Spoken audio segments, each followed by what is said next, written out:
मित्रांनो नमस्कार. चला पुन्हा एकदा नवीन कॅमेरा लॉन्चिंग, नवीन कॅमेरा प्रॉडक्ट बद्दल इन्फॉर्मेशन देतोय.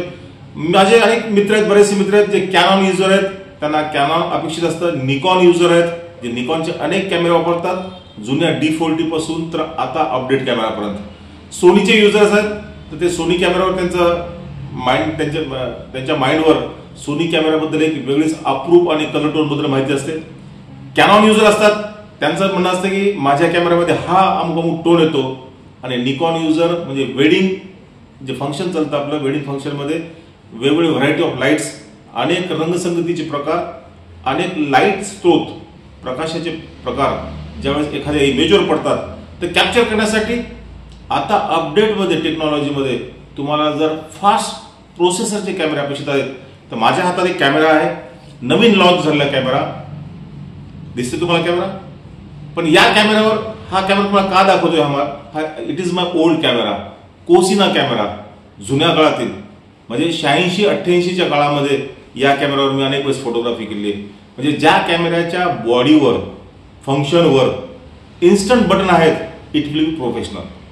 म्हणजे तो व्यावसायिकतेनं प्रोफेशनल असं समजला जातो. हीच मेथड म्हणजे तुम्ही निकॉन D40चे युजर असाल, पॅन्टॅस, कोसिना, एक झीनत कॅमेरा होता, ज्या झीनत कॅमेरावर शटरचं बटन दाबल्यानंतर कस्टमरच्या कानापर्यंत आवाज जायचा. आणि आज 35 वर्षानंतर माझ्या हातात एक नवीन बॉडी येते जे आता तुम्ही पाहू शकाल. अपडेट टेक्नॉलॉजी मधला एक सुंदर नमुना. You are a professional. तुम्ही टेबल टॉप करताय, तुम्ही वाईल्ड लाईफ करताय, तुम्ही वेडिंग करताय, काय अपेक्षित आहे तुमच्या मनात? सर अनेक ज्या विषयात तुम्ही प्रोफेशनल आहात त्या विषयाला साथ देणारा हा एक सुंदर निकॉन ZF.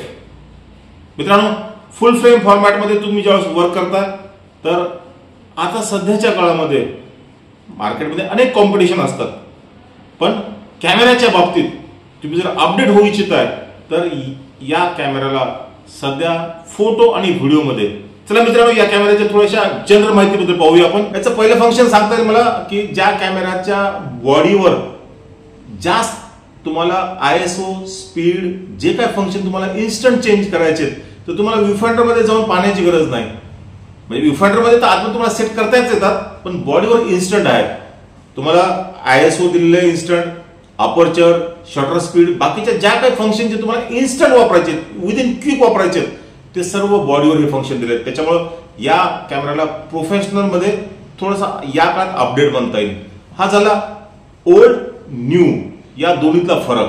निकॉनच्या यापूर्वीच्या कॅमेरामध्ये पाठीमागची जी बॅक LCD डिस्प्ले म्हणतो आपण ती फिक्स होती, पण या कॅमेरामध्ये तुम्हाला मल्टीपर्पज यूज म्हणजे लोअर अँगल घ्यायचा असेल तुम्हाला LCD चेंज करता येते, मिड अँगल घ्यायचा असेल LCD चेंज करता येते, टॉप अँगल घ्यायचा असेल, टॉप अँगल एक्सपोज करायचा असेल तुम्हाला, तुमच्याकडे तुमचं व्ह्यूफाइंडर 360 डिग्री हाऊ टू चेंज, कोणत्याही बाजूला तुम्ही रोटेट करू शकता अशी डिस्प्ले तुम्हाला दिलेला आहे.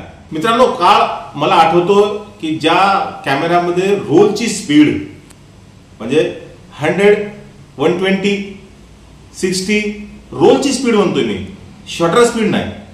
पण त्या स्पीडला शटर स्पीडचा जर उल्लेख केला आपण तर बटन दाबल्यानंतर एक आवाज येत होता. ऐकला असेल तुम्ही आवाज.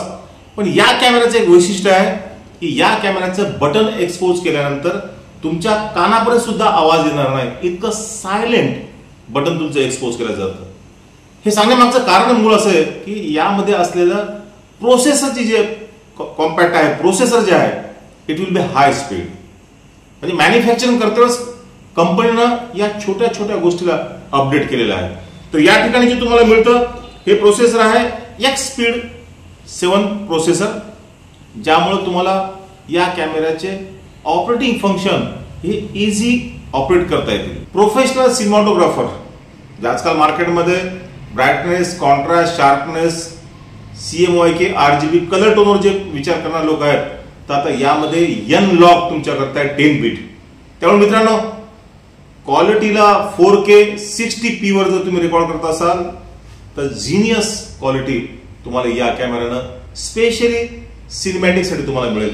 आणि खास करून याचं बॅटरी बॅकअप चांगला असल्यामुळं येणाऱ्या काळामध्ये जे सिनेमॅटोग्राफर वेडिंग करतील, प्री वेडिंग करतील, लाईव्ह वेडिंग करतील, त्या आर्टिस्ट लोकांना, त्या बी प्रोफेशनल कलाकारांना हा कॅमेरा म्हणजे इट विल बी बेटर. मित्रांनो, महत्वाचा सगळ्यात फंक्शन या कॅमेऱ्यामध्ये आहे एआय बेस्ड.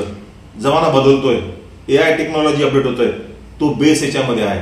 आणि स्किन सॉफ्टनिंग हा एक नवीन ऑप्शन ज्या लोकांकरता, फोटो करता आणि व्हिडिओ करता सुद्धा या कॅमेऱ्यामध्ये या दोन गोष्टी अति महत्वाच्या आहेत. मित्रांनो, प्रोफेशनल सिनेमाटोग्राफर जे आहेत आजकाल गिम्बलवर वर्क 90% करतात आणि 10% ट्रायपॉड, मोनोपॉड आणि हातामध्ये करतात. तर माझा सारखा एक सिनेमाटोग्राफर तुम्हाला एक संदेश देऊ शकेल की जर तुम्ही हाताने मुवमेंट करणार असाल, छोटे छोटे मुवमेंट करणार असाल, tilt up, tilt down, right to left, left to right, तर या कॅमेऱ्याचा VR सगळ्यात महत्वाचा मित्रांनो. कारण तुम्ही जर फोकस ज्यावेळेस पॉइंट सेट करता तर हा VR सेंटरला असतो. पण या कॅमेऱ्याचं एक सगळ्यात खास वैशिष्ट्य आहे, तुम्ही जिकडे फोकस पॉइंट करणार तिकडे तो VR चेंज होतो. त्यामुळं तुमच्या फ्रेम मध्ये ज्या तुमचा ऑब्जेक्ट राईट साईडला आहे, टॉप अप आहे, लोअर साईड आहे, लेफ्ट साईडला खालच्या बाजूला आहे, ज्या बाजूला तुमचा फोकस पॉइंट जाईल तिथली बाजू VR कंट्रोल करतो. इतकी महत्वाचा इफेक्ट या कॅमेऱ्यामध्ये दिलेला आहे तुम्हाला. त्यामुळे तुम्ही शॉर्ट फिल्म करताय, डॉक्युमेंटरी करताय, मोठे प्रोजेक्ट करताय, व्हिडिओ ऍड करताय, तर या कॅमेऱ्याला चॅलेंज नाही.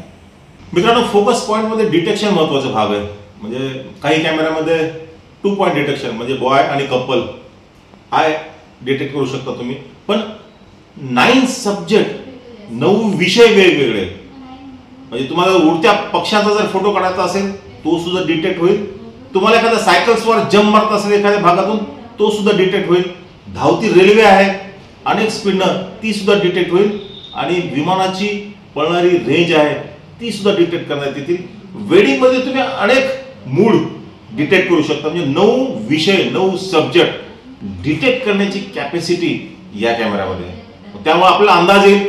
वाईल्ड लाईफ करणार असाल तुम्ही तर प्राणी म्हणलं तर बस जिथं प्राणी दिसेल, गवतातून, झाडा झुडपातून कुठे प्राणी दिसला तो डिटेक्ट करेल. म्हणजे इतकी सुंदर 9 डिटेक्शन करण्याची फॅसिलिटी या कॅमेऱ्यामध्ये आहे. मित्रांनो, तुम्ही जर वाईल्ड लाईफ करणारे असाल, तुम्ही इंडस्ट्रियल फोटोग्राफी करणार असाल किंवा तुम्ही टेबल टॉप फोटोग्राफी करणार असाल, वाईल्ड लाईफ मध्ये जे बारकावे अपेक्षित आहेत, इंडस्ट्रियल फोटोग्राफीमध्ये जे बारकावे अपेक्षित तुम्हाला, आणि पोर्ट्रेट मध्ये जे बारकावे अपेक्षित आहेत, वेडिंग मध्ये जे बारकावे अपेक्षित आहेत, 24 मेगापिक्सल कॉमन रेंज, पण 96 मेगापिक्सल डिटेल्स तुम्हाला जर अपेक्षित आहेत 96 मेगापिक्सल मध्ये, तर तुम्हाला या कॅमेऱ्यामध्ये wild life, industrial, table top, be professional तुम्हाला वर्क करता येईल. जमाना जुना आहे, बेल बॉटम म्हणतो आपण, ज्या अमिताभच्या खालच्या बाजूच्या पॅन्टच्या खालच्या बाजूला थोडासा पायाच्या जवळ पट्टा लांब असायचा, ती होती टेक्नॉलॉजी ब्लॅक अँड व्हाईटची. Black and white, original black and white. तर तुम्हाला हे फंक्शन प्रॉपर घ्यायचं असेल तर बॉडीवर एक B&W ऑप्शन दिलेलं आहे. क्लिक करा, ब्लॅक अँड व्हाईट फोटो तुम्ही इन्स्टंट एक्सपोज करू शकता. म्हणजे प्रत्येक एक्सपोजिंग करते वेळेस तुम्हाला इन्स्टंट निर्णय घ्यायचे असतील, सांगण्याचा अर्थ असा आहे, निर्णय क्विक घ्यायचे असतील तर menu, function, third function, fourth function, balance एवढं करण्याची गरज नाही. बटन बदलो, एक्सपोज करो. तर एक ब्लॅक अँड व्हाईट फंक्शन बॉडीवर खास दिलेलं आहे या कॅमेऱ्यामध्ये. 125 मिनिट तुम्हाला कंटिन्युअस रेकॉर्डिंग आहे, त्यामुळे निश्चितच तुमचं बॅकअप लागेल. तर तुम्हाला 2 कार्ड या ठिकाणी 2 स्लॉट मध्ये टाकता येतील. तुम्हाला स्पेशली SD कार्ड सुद्धा यामध्ये बसेल. आणि फंक्शनच्या बाबतीत कॅमेऱ्याच्या साईड फंक्शन किंवा बाबतीत जर सांगायचं असेल तर मिनी HDMI आहे, USB आहे. त्यामुळे तुम्हाला एक्सटर्नल काय तुम्हाला आउटपुट काढायचं असेल, डाटा कॉपी करायचा असेल, तर या सगळ्या फॅसिलिटीज या कॅमेऱ्यामध्ये दिल्या आहेत. म्हणजे मी सोनी युजर आहे, कॅनॉनला चेक केलेलं आहे, निकॉन सुद्धा आज हा कॅमेरा बी प्रोफेशनल मध्ये, नांदेडमध्ये हा पहिला कॅमेरा, म्हणजे मराठवाड्यातल्या लातूरमध्ये एक कॅमेरा, नांदेडमध्ये एक कॅमेरा अवेलेबल होऊ शकतोय. कारण जे प्रोफेशनल आहेत, जे वाईल्ड लाईफ करू इच्छितात, जे वेडिंग मध्ये आपलं वर्क करू शकतात, माझे मित्र सदानंद वडजे यांनी हा कॅमेरा त्यांच्या इंद्रधनु डिजिटल तर्फे नांदेडमध्ये उपलब्ध केला आहे. बेटर रिझल्टसाठी निश्चितच मित्रांनो थोडीशी किंमत जास्त आहे, 2,15,000 ते 2,30,000 पर्यंत जर तुम्ही इन्व्हेस्टमेंट केले तर या अशा कॅमेराला साध्या शब्द असेल तर गवसणी घालता येईल, हे तुम्हाला हा कॅमेरा वापरता येईल. तितकाच तो महत्त्वाचा आउटपुट देता येईल. भेटूया मित्रांनो नवीन एखाद्या कॅमेऱ्याविषयी माहिती. ही माहिती तुम्हाला कशी वाटली मराठीतून महाराष्ट्रातल्या फोटोग्राफरने निश्चितच कळवावं. मी Aryan Surve, RR movies live Nanded या चॅनलतर्फे स्पेशली हा निकॉन ZF या कॅमेऱ्याच्या माहितीविषयी तुम्ही निश्चितच खालील कमेंट्स बॉक्समध्ये आपल्याला काय अपेक्षित आहे इन्फॉर्मेशन त्याबद्दल कळवा. भेटूया पुन्हा. थँक्यू.